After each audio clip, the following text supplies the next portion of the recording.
Yo, what is good, everybody? It's your boy Golden Falls, Golden What If, whatever you want to call me, and I am back.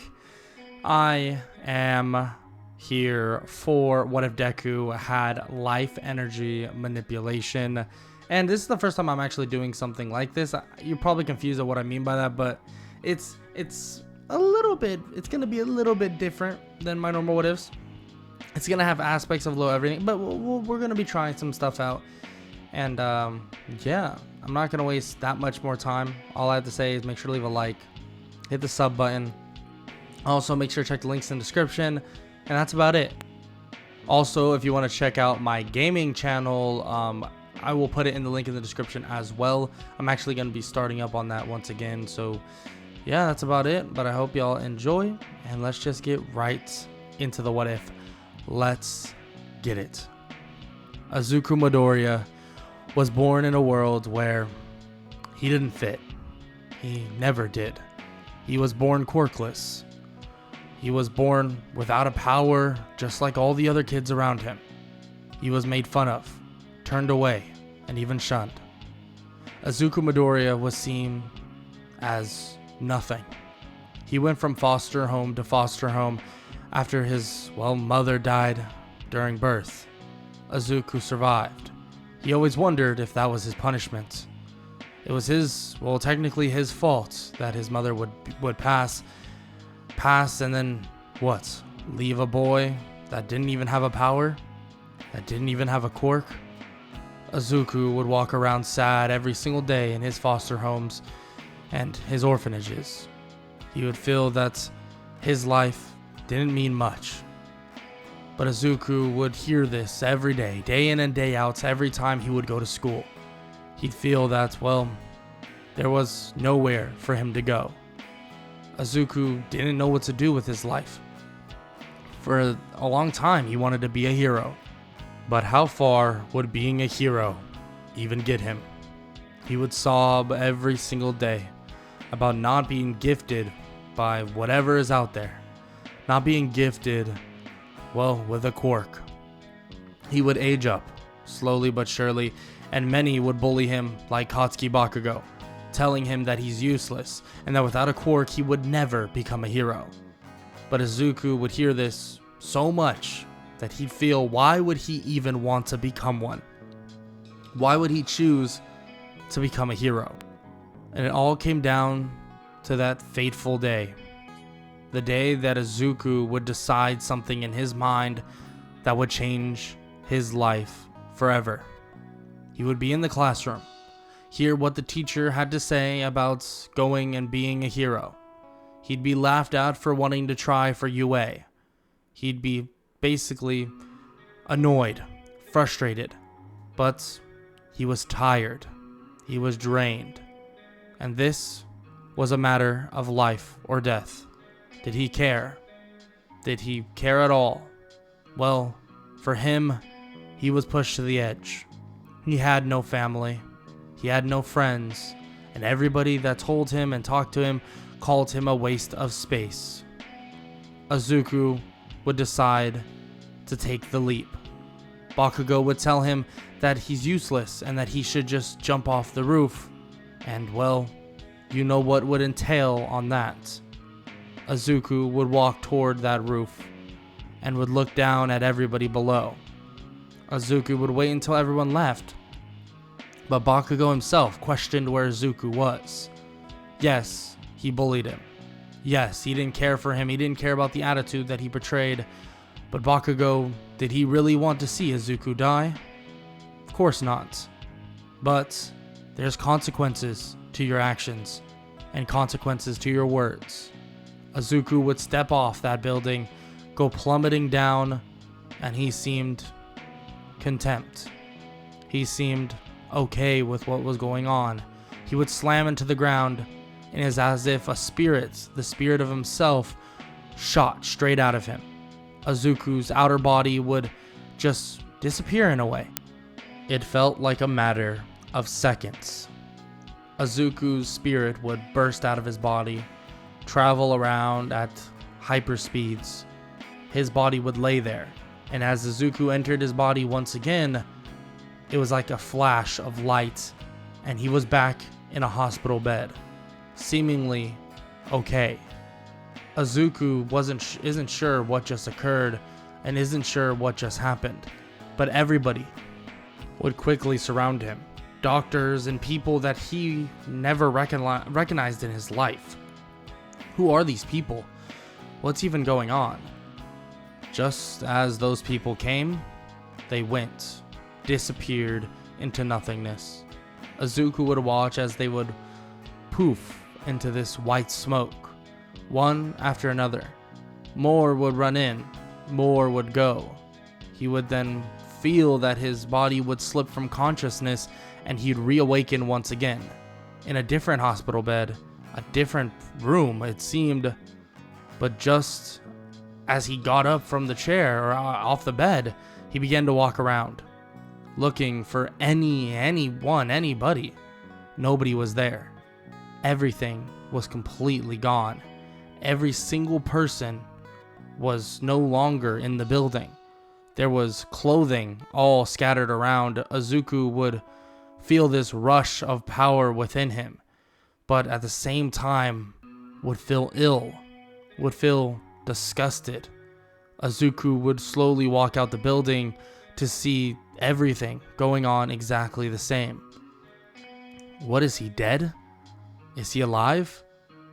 What even happened? Izuku continues to walk until he eventually comes across a small TV. That TV plays a news story saying that a young boy by the name of Izuku Midoriya took his own life. Classmates, everybody begin to speak about how Izuku was and how he never showed any signs of this. Well, Izuku knew that he showed so many signs. He knew that this was going to basically go on. Izuku was over it, but nonetheless, he wasn't even sure what was happening. Was it some outer body experience, or was he actually still alive? Izuku would continue to walk, but people would walk by him as if he wasn't even there. Would walk by him as if nothing was even happening. Izuku would eventually arrive at an alleyway. Approaching the alleyway, he'd see a couple people there, a couple of these random hooligans, and they began to walk up to him, stop him in his tracks, and began to ask where the hell does he think he's going. Izuku is shocked to see this, thinking that maybe he was in some weird state of mind, or maybe he was in some weird state. Izuku was being seen by these people and now he was being threatened.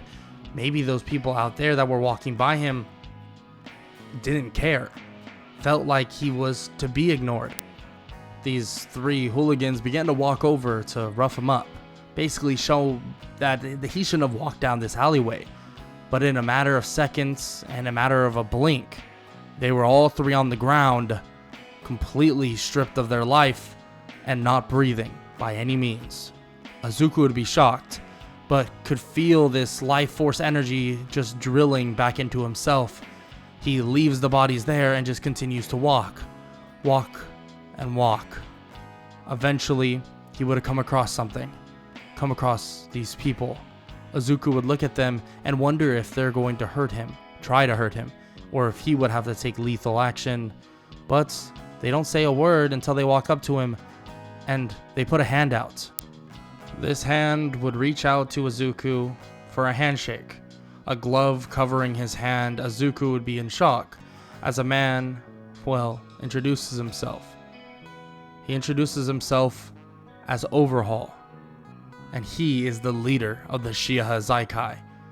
And he knows exactly who he is, and he wants to know, what exactly is he? Izuku is confused, but decides to follow this man, eventually leading them to a hideout. Izuku would say that he jumped off the building, but he just woke up in that same hospital that was nearby. And Overhaul questions the, three men that were on the ground. And Izuku says that he used his powers of some sorts to kill them. Of course, Overhaul is shocked. What exactly is his powers? Izuku doesn't even know. But luckily, Overhaul, being far more than just a gang leader, has these advanced doctors on standby. Of course, they can kind of diagnose in a way what his quirk may be. Izuku telling him that he was born quirkless, but Overhaul does say that immense trauma or something occurring, or being a late bloomer, it is something that happens in terms of quirks. Tests would eventually be run on Izuku, but honestly, Overhaul makes him feel as if, like, well, he actually has a home. Frankly, making him feel like there's nothing extremely wrong with running these tests. They would eventually learn of his quirk, and it all has to do with his experience with death. It seems like he has the ability to manipulate life energy, well, or the ability to live in general. There's a theory that the doctor eventually has that he might be able to even create life from nothingness. Izuku might be able to revive the dead. It might sound something like far-fetched, but it seems like the more he kills and the more he stores within himself as life energy, the longer and stronger he'll get. That's at least what it seems like. Overhaul is astounded by this revelation and introduces everybody on his team, and eventually introduces Izuku and asks him to join the Shiha Zaikai, their gang.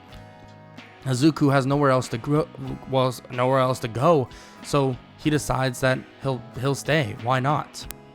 Izuku would begin training with some of the members of the Shiha Zaikai, learning how to use his powers better and better, learning that his powers were very distinct.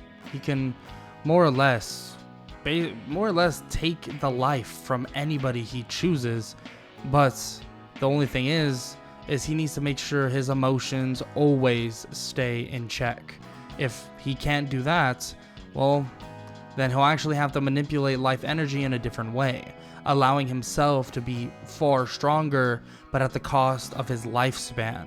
Of course, Izuku has an extremely long lifespan right now because he's been killing others and taking their life force. But when he starts manipulating it to the point where he can just give out crucial blows and blows that will extremely hurt people, well, he won't be able to hold on to those extra years, decades of life. Nonetheless, these missions would go pretty easily. Izuku would be assigned to gather materials or get anything he can possibly think of, and that was a matter of just invading small buildings, killing whoever needed to be killed, and Izuku would handle that with ease, keeping his emotions in check and instantly sapping the life force out of everybody he sees. Izuku would continue doing this, getting all of these materials that were said, and soon he would see, well, during one of his rests, he'd see the TV flash on, and it began to play the UA Sports Festival. He'd watch the UA Sports Festival after, well, we can talk about maybe almost a year and a half or something like that of basically working for Overhaul. He'd watch the UA Sports Festival on the TV like he did when he was little, when he was in an orphanage. He'd watch it and he'd see some people that he'd recognize, but one stuck out like a sore thumb. Katsuki Bakugo. He stood there like, well, he was so much better than everybody else, and that speech that he gave showed that. It would grind Izuku's mind, grind his gears, get him so frustrated, but he would calm down, relax. Eventually, Overhaul would approach Izuku while he's watching this, questioning if he still wants to be a hero. Izuku says there is no heroes in this line of work. He doesn't care anymore. He begins to question what Overhaul wants, and Overhaul smiles, saying that they've had a bit of a revelation, and that involves someone by the name of Eri, a girl with a magnificent amount of power. He then tells Izuku that he wants him to relate to her, get her to more or less help in these experiments. Izuku shrugs and says, why not? But he would definitely question that agreement once, well, he figured out who Eri was and what she was. He would realize that Eri was just a little child, a child that was basically clean, nothing wrong with her. This girl supposedly had a gifted quirk but it was a curse at the same time. Izuku would hear in the distance many souls that were gone because of Eri. He can feel the life force basically within her. Izuku would approach her and comfort Eri, making her feel at home to the best of his ability, saying that when he was younger, not many people liked him either. But now she can use her powers for something greater. She can be something greater. Izuku didn't know what he was doing at the time, but he was giving Eri hope. Giving her hope that maybe she was doing the right thing. Maybe what she was doing could actually save people. Well, she was a little child. She didn't know any better. And maybe to a certain extent, Izuku didn't know any better either. They began to take blood from Eri over and over and over again as if it was torture. And soon, she would realize that this was not going to help people. This was only going to hurt them. Izuku would watch on, and every time Overhaul would take blood from Eri, would destroy and then reconvene her at his convenience, he would get frustrated, and he'd wonder, what was this? What did he really get himself into? He tried to take his life away just for it to be saved by some unknown quirk, but a child like Eri has the chance at a life that he never had, and he's gonna take it away from her by allowing this to happen? Izuku's mind begins to race, and his mindset begins to change, and his body begins to overflow with power. Overhaul is currently with Eri, and as he's about to experiment once again, Izuku walks in, walking up to Overhaul, and with one punch to the chest, but his emotions not in check, he hurts Overhaul extremely bad. He spits up blood everywhere, and he slams into the wall, collapsing almost unconscious. Izuku grabs Eri and runs off as fast as possible, not ever to look back.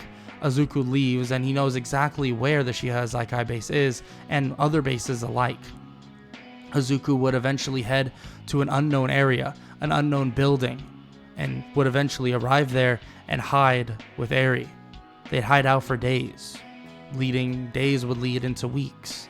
Izuku trying to fend for himself and basically have food for Eri and basically have a decent life.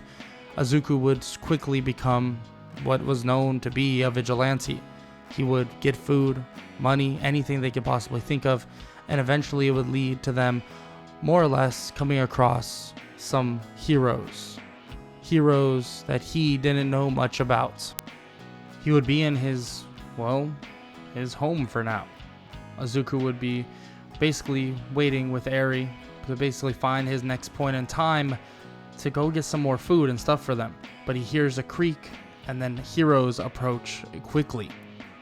He tries to hide initially, but one is already hot on his trail, and Izuku stands his ground right in front of him. Aizawa, or the heroes know him as Eraserhead, grabs Izuku with his scarf, but Izuku grabs the scarf and gets ready for a fight, bringing his arm forward, but Eri grabs onto his leg and shakes her head, trying to get him not to fight. Izuku lets go and begins to question what he wants. Aizawa says that he knows that he took from the stores, and many stores actually, but he didn't know about that, pointing toward Eri, and Izuku pats her on the head, saying that this girl, is someone that he's protecting. If you're gonna do something, at least give her a better life and put him in jail, whatever. Izuku seemingly not like he cares, or seems like he doesn't care at all, but Aizawa offers him another choice. He's young. He can still be a hero. Izuku isn't so sure about this, but Aizawa says that it would be better for her, that you get her a better place, and then Izuku has a chance at least doing something with his life. He assumes that he has some sort of strong quirk if he was able to do what he was able to do. Izuku looks at him. You don't know who I am, don't you? Nobody does, huh? Izuku puts his head down and shakes it. You really don't. None of you do. That's how fast it just blows over. Aizawa is shocked to hear this and looks at him again. You're that kid. The one that jumped off that roof. Yeah, jumped off the roof. Someone told me to do it. And I know what you're about to say, well, I mean, it was still your choice. But at the end of the day, it didn't feel like a choice anymore. Izuku looks at Aizawa dead in his eyes, and Aizawa walks up to him and pats him on the shoulder. Look, kid, I'm not here to judge you about your past life choices. And frankly, I'm sure there was a lot to lead up to you doing that. But I want to give you a better chance now. Give you an opportunity. Now, would you take it? Izuku contemplates, and eventually would accept. Eri and him would head to UA, and at least Eri would have a place to stay and eventually would be, well, okay.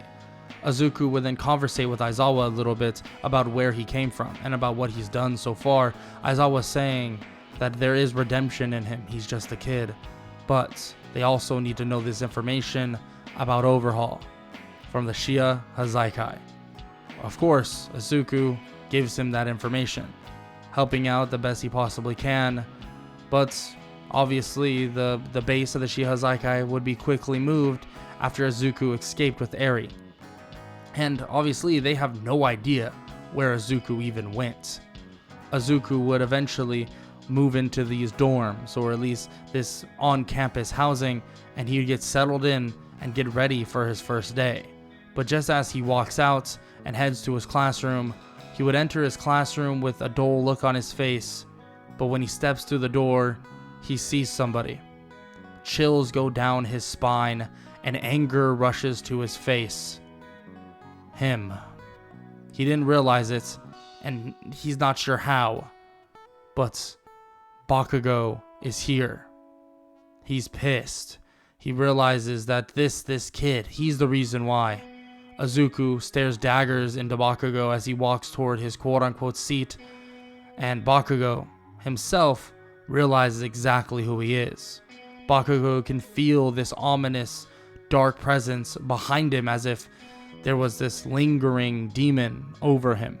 Izuku sits in the back of the class as Aizawa eventually enters, explaining exactly what is going to be going on. Explaining that, well, they have a new student by the name of Izuku Midoriya.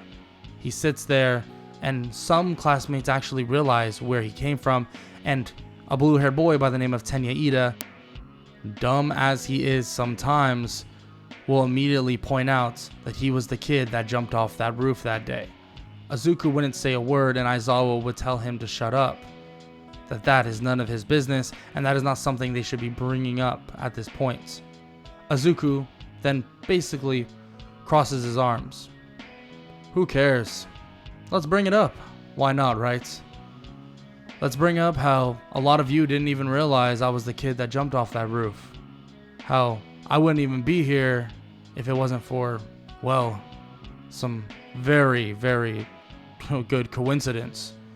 And let's also talk about why I jumped off that roof. How these people treated me.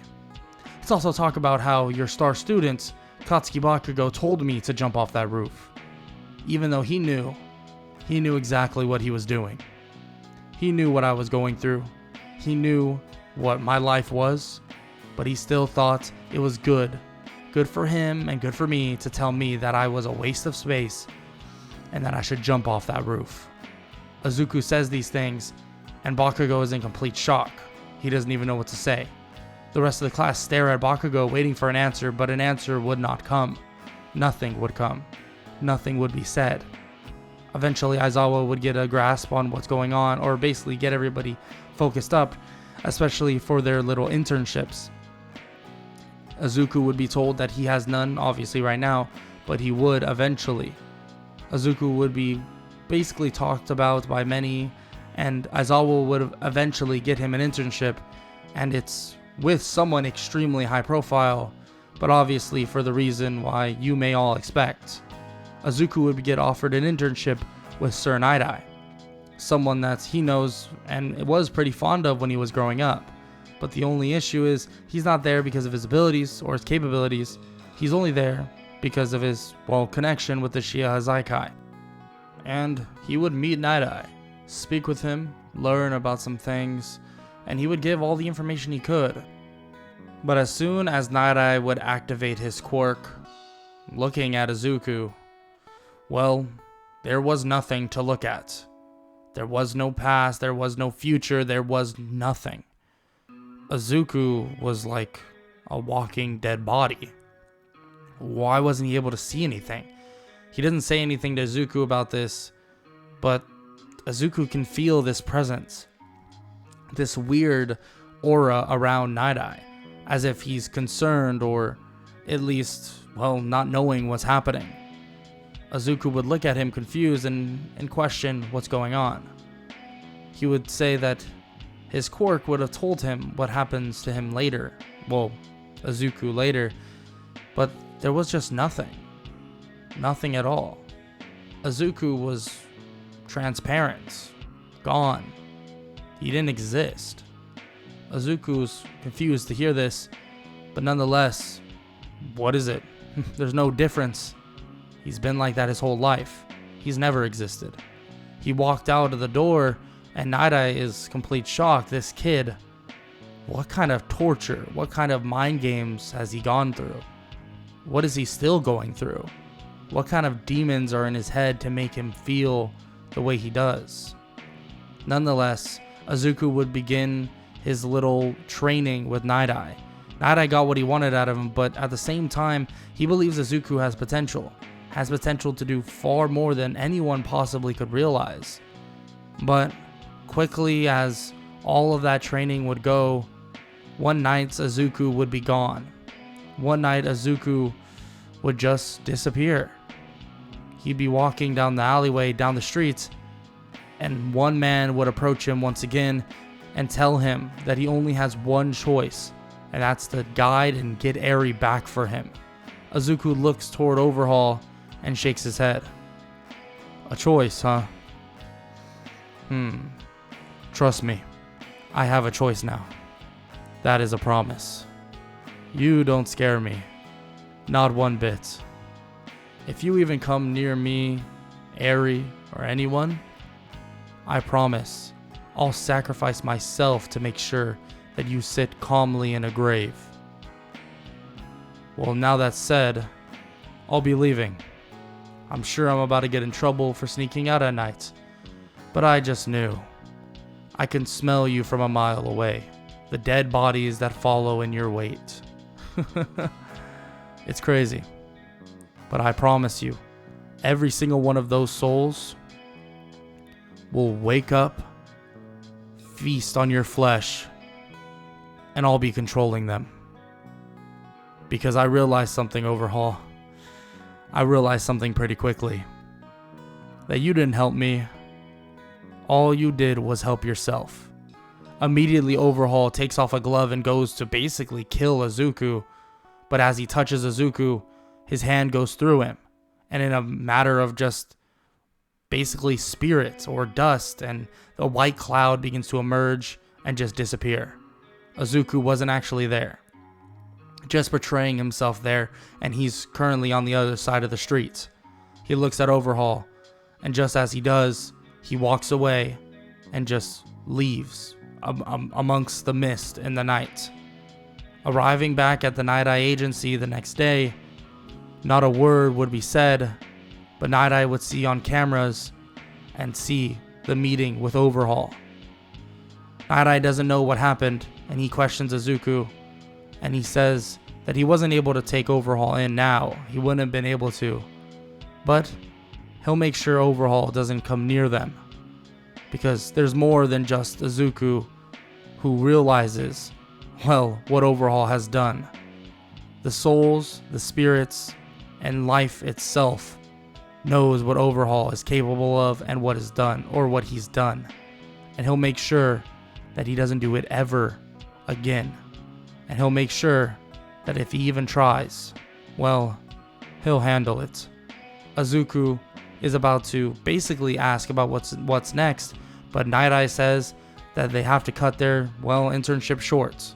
Not because of this whole incident, because of something else. Speaking of life or death, there's been a death, well, in the UA classroom. Class 1A has lost their very own Tenya Ida.